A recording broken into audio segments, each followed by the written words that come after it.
Yeah, so back at you again. So it's been raining a lot outside, so I can't get to go outside. But yeah, today I've been repping some Canibus, and I'm gonna give you Curriculum 101. That's a classic for who's tapping into Canibus. Canibus and Cassidy. Canibus and Common, making a name for yourself. The Patriots. That's a great giant.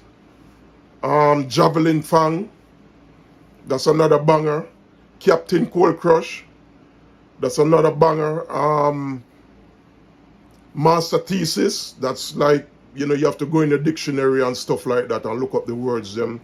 The words them not, you look them up, they're easy. It's just, you don't hear those words on a daily basis. Yeah, and what else? What else I listen to today? Yeah, Canibus have so many songs, man, over 4,000, 5,000 songs. Plus in the last 7 years, he probably put out about 4 albums or something like that. And yeah. And I see some guys, some reactor, they're scared to tap into Canibus because they know once they listen to Canibus, it's going to change their mind. So they just push him aside. And I see them, go for some ABC lyrics with Eminem do and try to clown out themselves. But they know deep down if they go into Canibus catalog. I see a lot of reactors who was like an Eminem fan. When them listen to Canibus, it's like their mind blown. They can't believe so, wow, So yeah, so check out those giants, and I'm going to add some clips at the end of this video. Alright, peace out. Canibus, I ain't gonna lie, he underrated as hell, bro. Like, he's one of the spitters that obviously deserve, I don't even consider him mainstream, he like underground, but he's so fucking good. I feel like the mainstream level wouldn't understand what the fuck he rapping like right here. That's why these lyricists be so underground, because I guarantee the masses, that's why you gotta dumb it down. I ain't saying like do your thing, but it's the reason why the mainstream rappers made it, bro, because they gotta dumb down their lyrics just a little bit for the masses, for the younger artists or the older to really understand them. That nigga Canibus is straight raw. He don't give a fuck. Hey, he getting his message across the most complex way possible, bro. It's probably why he ain't really get the attention I feel like he deserved, bro. It's just, man, he complex as hell with his boy. It's from there. I'm a hyper-lyrical, spontaneous, I'm chemical, immediate-liberal, child of the indigo, chilling old school fact. He strikes me as like the bars he come out with, the bars he comes out with, sorry, and the words he uses, it seems like he just puts them all together so easily. I mean, he seems like a highly intelligent person to me. That's how he comes across to me from what I've listened to. This is the third track I've listened to now from Canibus this week. And I'm starting to think, I don't know much about him yet, but he just seems like he's a really highly intelligent person.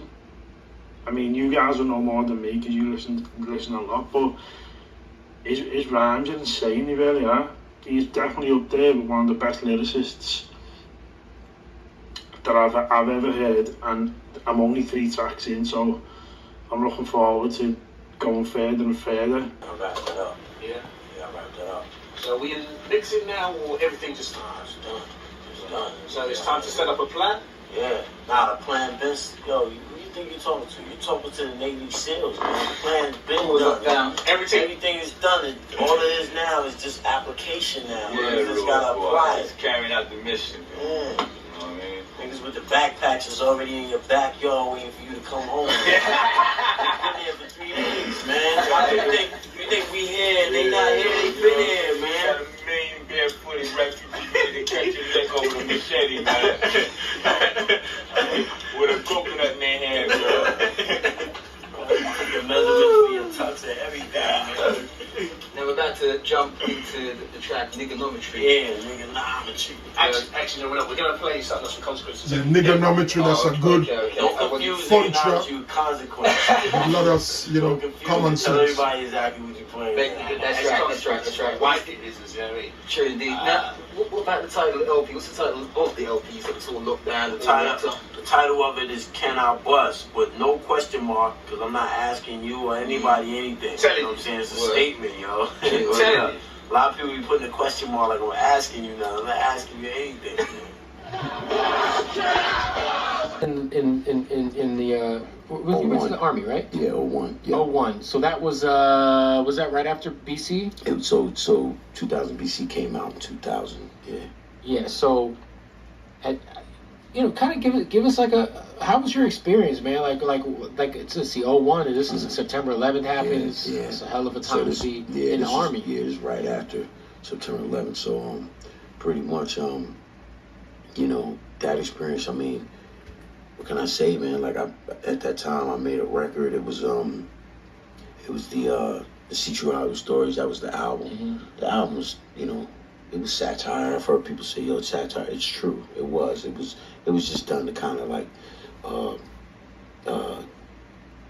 allegorically, like make an album that was, just get under the skin. You know what I mean? Of folks that was saying that, yo, man, I need the records to be hard. I want you to spit harder. The beats, the lyrics, I want more. And then I gave them less, right? By making a record like that.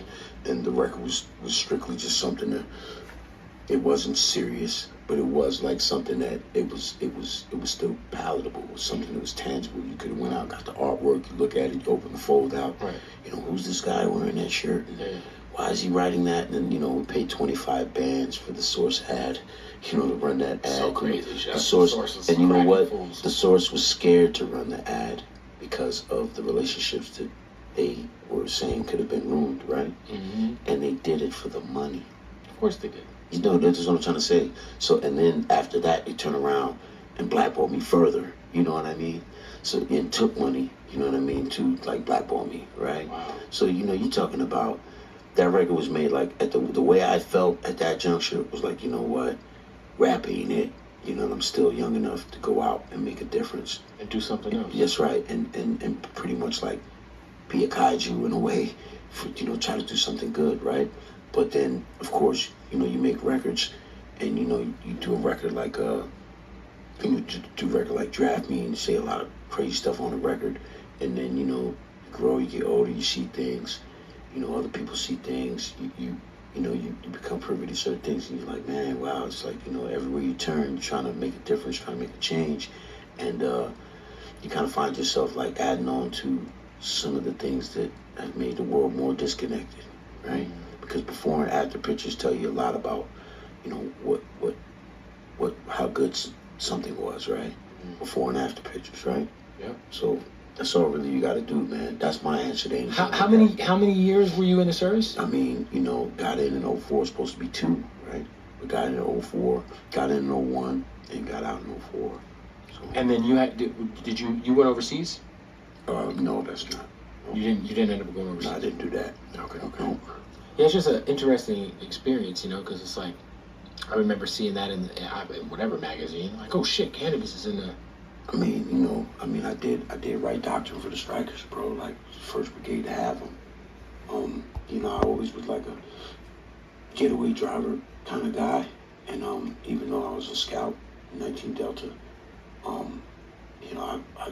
was on the 3 truck, man, Striker Brigade, wrote doctrine, helped write doctrine for those vehicles. They performed, and they definitely used me to test the performance. It was a record called I Shot You with Foxy Brown, Keith Murray. It was a wicked record. The record was incredible.